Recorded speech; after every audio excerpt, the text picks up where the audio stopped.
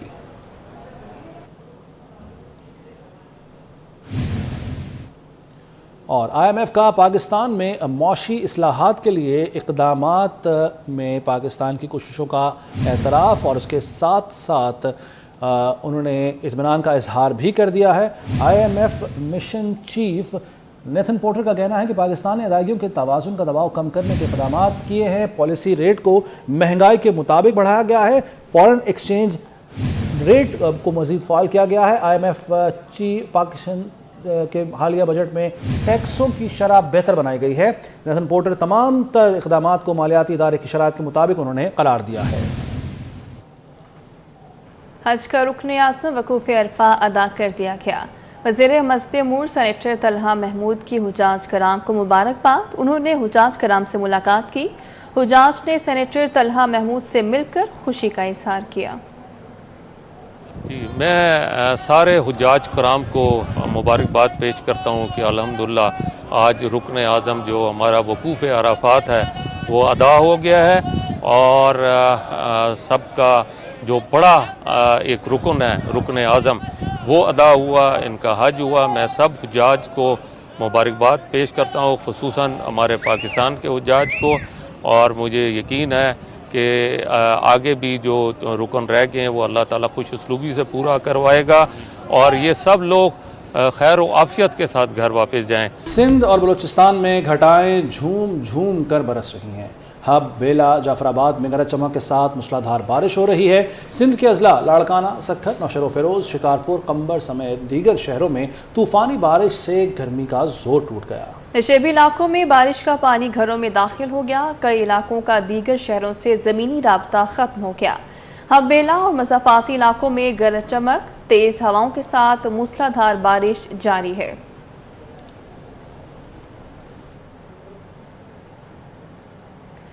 ملک میں کہیں گرمی تو کہیں مطلع ابر آلود ہے، کہیں بارش ہوئی تو کہیں بادل برسنے کا امکان ہے۔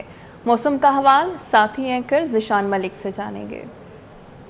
بیشتر علاقوں میں موسم گرم رہا، تاہم پری مانسون سسٹم کے تحت بالائی پنجاب، اسلام آباد، بالائی خیبر پختونخوا، مشرقی بلوچستان اور کشمیر میں چند مقامات پر آندھی اور گرج چمک کے ساتھ بارش کا امکان ہے۔ اگر پنجاب کی بات کریں تو جناب لاہور، راولپنڈی، ملتان، ڈیجی خان، گجرانوالہ اور ساہیوال ڈویژن میں مختلف مقامات پر بارش ہوئی۔ آئندہ 24 گھنٹوں میں ان علاقوں میں کہیں ہلکی تو کہیں موسلادھار بارش ہو سکتی ہے۔ لاہور میں زیادہ سے زیادہ درجہ حرارت 36 ڈگری سینٹی گریڈ ریکارڈ کیا گیا۔ اسلام آباد کی اگر بات کر دی جائے تو یہاں بھی دن کے اوقات میں موسم گرم رہا، تاہم شام کے بعد گرج چمک کے ساتھ بارش کا امکان ہے، اور یہاں پر ٹیمپریچر یعنی درجہ حرارت زیادہ سے زیادہ 34 ڈگری سینٹی گریڈ ریکارڈ کیا گیا۔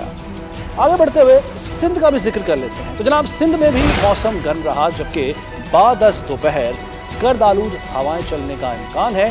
اس دوران کراچی سمیت ساحلی علاقوں میں بوندا باندی کی توقع ہے، اور شہر قائد میں زیادہ سے زیادہ درجہ حرارت 36 ڈگری سینٹی گریڈ ریکارڈ کیا گیا۔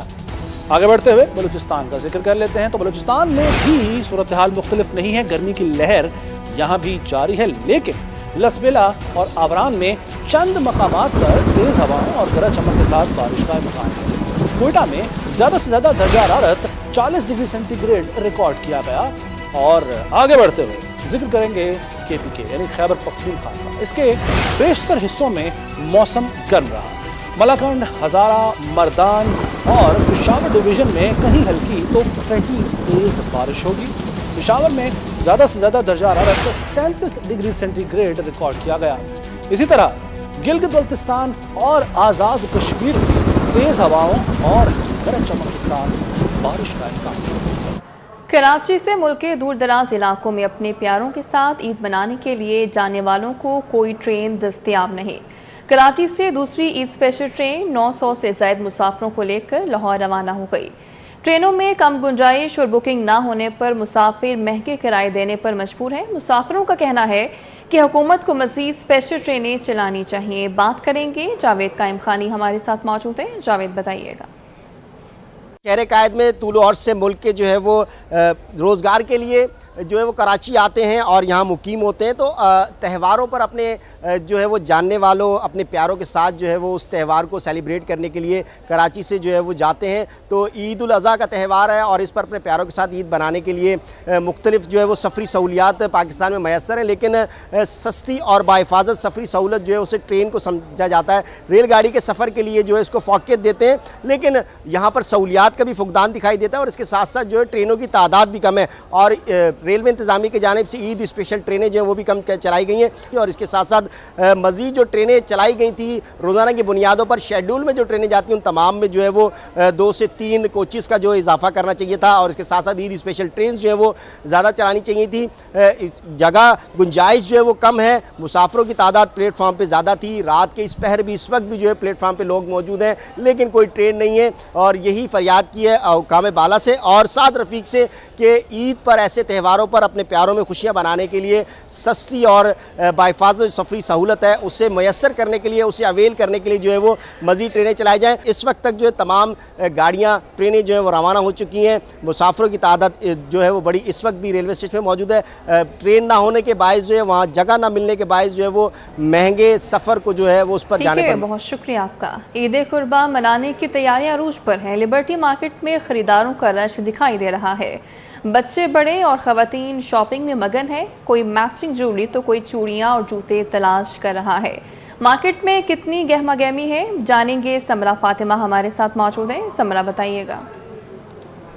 عید چھوٹی ہو یا بڑی، لاہور کے باسی جو ہیں وہ شاپنگ کے بغیر نہیں رہ سکتے۔ میں اس وقت لبرٹی مارکیٹ میں موجود ہوں اور عید میں جو ہے وہ ایک روز باقی رہ گیا اور لبرٹی مارکیٹ کی رونقیں جو ہیں وہ عروج پر ہیں۔ یہاں پر بچے بڑے اور خاص طور خواتین جو ہیں وہ عید کی شاپنگ میں مصروف ہیں۔ اس وقت بھی آپ میرے رقم میں دیکھ سکتے ہیں کہ یہاں پر خواتین جو ہیں وہ جویلری کے اسٹال پر موجود ہیں۔ مجھے بتائیے گا، عید میں ایک روز باقی رہ گیا، تیاری مکمل ہے آپ کی؟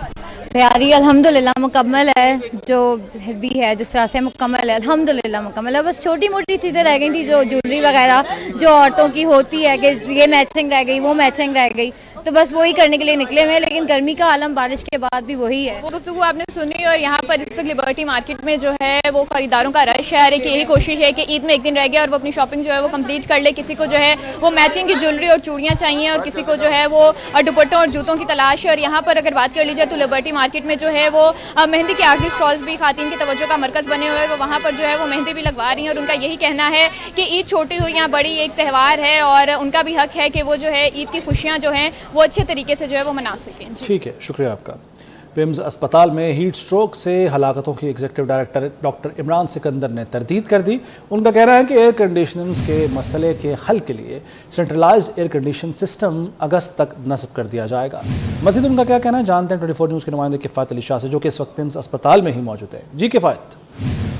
21 جون سے 24 جون تک جو ہے وہ اسلام آباد میں کافی گرمی پڑی، اور جس کی وجہ سے شہری بحال رہے، اور یہ بھی اطلاعات آئیں کہ جو کچھ لوگ ہیں ان کی اموات بھی ہوئیں۔ اس موقع پہ جو ہے وہ جو پیمز اسپتال میں جو لوگ لائے گئے، کچھ ڈیڈ باڈیز لائی گئیں، اس سلسلے میں جو ہے وہ بات کرنے کے لیے ہمارے ساتھ موجود ہیں ایگزیکٹو ڈائریکٹر پیمز اسپتال عمران سکندر صاحب موجود ہیں۔ ان سے جانتے ہیں، پہلے تو یہ میں آپ کو بتاؤں کہ یہاں پر بتایا گیا تھا کہ اے سی کا کچھ مسئلہ ہے، صورتحال جانتے ہیں کہ کیا صورتحال تھی اور اب کیا انتظامات کیے گئے ہیں اس حوالے سے؟ تھینک یو ویری مچ سر، مجھے موقع دینے کا کہ میں جو ہے وہ ایکچوئل پوزیشن کلیئر کر سکوں اور بتا سکوں عوام کو کہ ایکچولی کیا ہے۔ اس میں کوئی شک نہیں کہ انپریسیڈنٹڈ ہیٹ ویو آئی اس دوران، جو آپ نے ڈیٹس کہیں 21 سے 24 تاریخ کے دوران، اور ہمارا جو آپ نے دیکھا خود بھی کہ ایک پروجیکٹ چل رہا ہے اس ہاسپٹل میں۔ 1985 میں یہ ہاسپٹل بنا، 1988 میں اس میں H V A system install ہوا، اس نے اپنی ایک لائف پوری کی، اور اس کے بعد دوبارہ سے ہم اس کو سینٹرلی ایئر کنڈیشننگ کی طرف جا رہے ہیں، کیونکہ یہ اس ہاسپٹل نے ملٹیپل ٹائم گرو کیا۔ آج بھی ہماری پی ایم آفس میں مانیٹرنگ سیل میں میٹنگ تھی، اور وہاں پہ بھی وینڈر نے ہمیں جو پاک پی ڈبلیو ڈی ہے اور ان کا جو کانٹریکٹر ہے، دونوں ایجنسیز موجود تھی، ہم لوگ موجود تھے، منسٹری موجود تھی، انہوں نے ہمیں ایشور کیا کہ یہ 10 اگست سے پہلے جو ہے وہ انشاءاللہ اس کو فلی فنکشنل کر دیں گے۔ That is what they have assured in front of the monitoring team۔